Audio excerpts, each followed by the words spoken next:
So today I'm going to talk about the importance of reading your 5 daily prayers, especially during the month of Ramadan and outside of the month of Ramadan. Assalamu alaikum wa rahmatullahi wa barakatuhu. So it's firstly important that you read your 5 daily prayers in the masajid. Obviously, if there's a legitimate reason that you're unable to, then you should read it where you're able to. You cannot miss these prayers.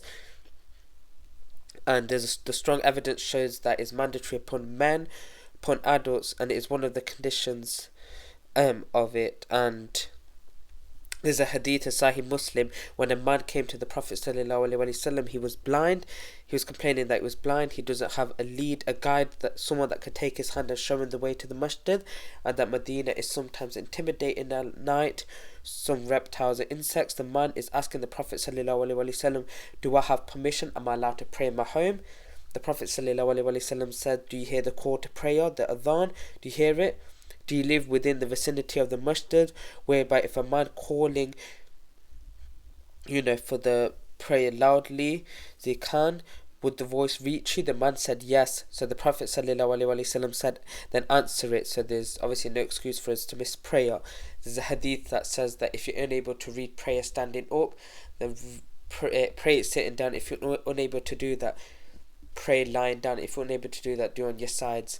And if you're even completely handicapped, you cannot move any of your parts, use your eyes and read the prayer to the best of your ability.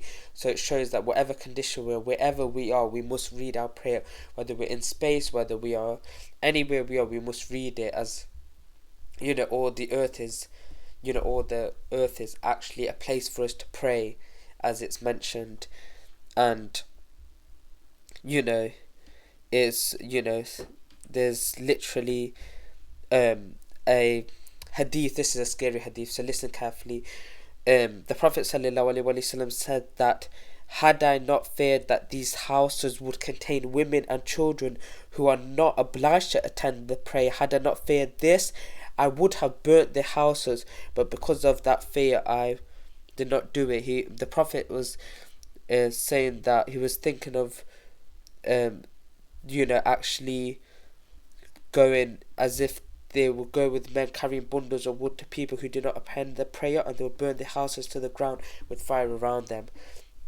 So this shows us, and also there's a hadith that Ibn Masud, may Allah subhanahu wa ta'ala be pleased with him, that says that whoever likes to meet Allah tomorrow as a Muslim, let him regularly perform these 5 daily prayers when the call for them is given, because Allah prescribes such prayers and they are part of the ways of guidance, and they are among the ways of guidance of the people.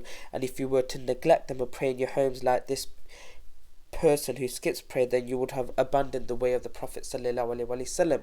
And as we know, deeds are upon attention and upon following the sunnah of the Prophet ﷺ. So if we're not following the footsteps of the Prophet ﷺ, his sunnah, the deed will be rejected, because these are the 2 conditions of deeds being accepted. So I'm going to be concluding here. I'll leave you here. Fi manillah wa sallallahu wa baraka ala nabina Muhammad. Astaghfirullah. Assalamu alaikum wa rahmatullahi wa barakatuh.